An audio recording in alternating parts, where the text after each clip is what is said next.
Welcome to India unfiltered. 5 कानून, बस 5 ऐसे 5 कानून जो इस देश को जड़ से बदल सकते हैं। 10 साल में नहीं, किसी क्रांति के बाद नहीं, अभी इसी वक्त। ये कानून दुनिया के दूसरे देशों में मौजूद है। हमारे अपने संसद में इन पर चर्चा हो चुकी है और हर बार ये गायब हो जाते हैं। न वोट, न बहस, सिर्फ सन्नाटा। तो आज हम ये बात नहीं करेंगे कि भारत में क्या गलत है, वो आप पहले से जानते हैं। आज हम बात करेंगे सटीक समाधान की, और उससे भी ज्यादा जरूरी कि जिनके पास इन कानूनों को पास करने की ताकत है वो ऐसा क्यों नहीं करेंगे। हर कुछ महीनों में इस देश में कुछ न कुछ फटता है।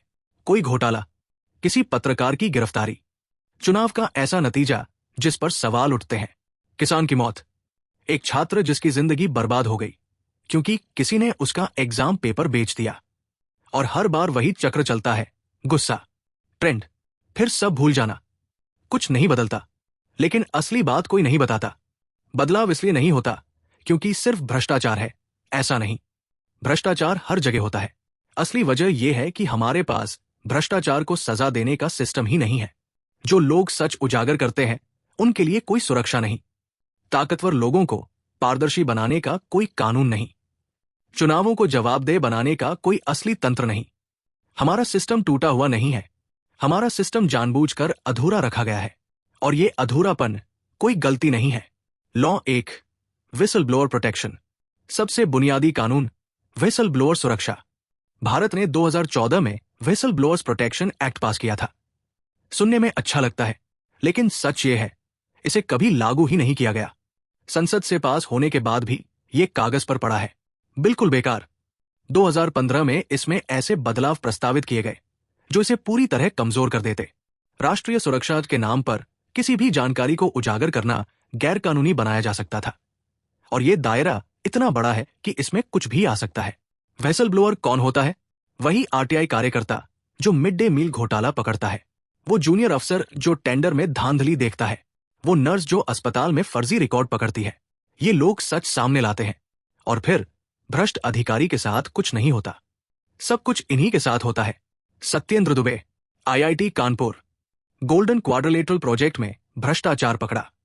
पीएमओ को चिट्ठी लिखी, चिट्ठी लीक हो गई। 2003 में उनकी हत्या कर दी गई। 22 साल हो गए और आज भी ऐसा कानून काम नहीं करता जो ऐसे लोगों को बचा सके। हर काम करने वाली लोकतंत्र में ये कानून मजबूत है, भारत में लागू ही नहीं है। सोचिए क्यों। Law 2, media ownership disclosure. जब आप आज रात न्यूज देखते हैं, क्या आपको पता है कि चैनल का मालिक कौन है? उसके दूसरे बिजनेस क्या है? क्या उसके पास सरकारी कॉन्ट्रैक्ट है? आपको नहीं पता, क्योंकि बताने का कोई कानून ही नहीं है। यही वो सिस्टम है जिससे आपकी सोच बनाई जाती है। दूसरे देशों में मीडिया मालिकों को अपनी पहचान और हितों का खुलासा करना पड़ता है। दर्शकों को जानने का अधिकार होता है कि उनके सामने कौन बोल रहा है और क्यों। भारत में मीडिया कंपनियां शेल कंपनियों और जटिल संरचनाओं के पीछे छिपी होती हैं। असली मालिक अक्सर दिखता ही नहीं और वही अदृश्य मालिक तय करता है आज क्या दिखेगा, क्या नहीं।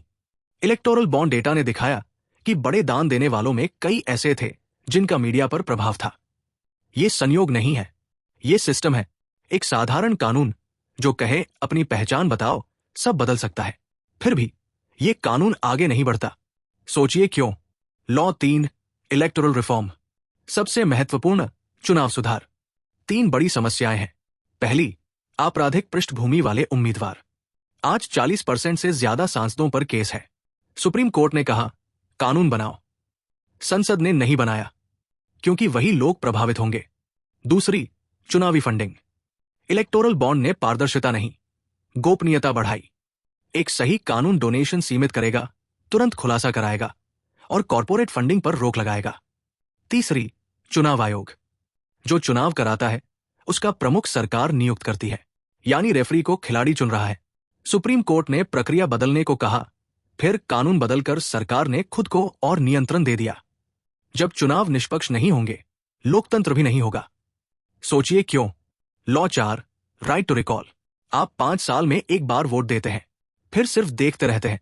आपका एमपी पार्टी बदल सकता है, गायब हो सकता है, कुछ काम न करे और आप कुछ नहीं कर सकते। राइट टू रिकॉल, अगर जनता असंतुष्ट है तो वो प्रतिनिधि को हटाने की प्रक्रिया शुरू कर सकती है। ये कई देशों में है, भारत में सालों से मांग हो रही है, विरोध होता है, अस्थिरता आएगी, लेकिन डर किसे है? उसी को जो काम नहीं करता। ये कानून नेताओं को सच में जवाबदेह बना देगा, और इसलिए ये पास नहीं होगा जब तक जनता मजबूर न करे।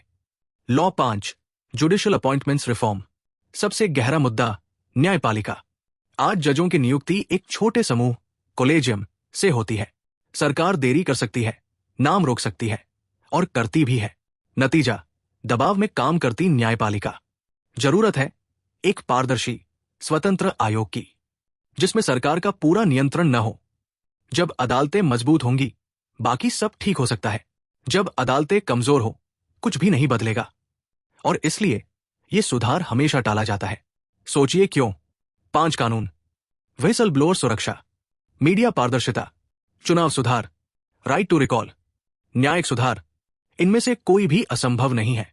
सिर्फ एक चीज चाहिए, राजनीतिक इच्छा शक्ति, और वो आती है जनता के दबाव से। सिस्टम टूटा नहीं है, ये बिल्कुल ठीक काम कर रहा है उनके लिए जो इसे चला रहे हैं। सवाल यह है, क्या हम इसे अपने लिए काम करने पर मजबूर करेंगे?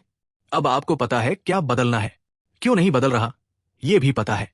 अब आगे क्या करना है, ये आप पर है।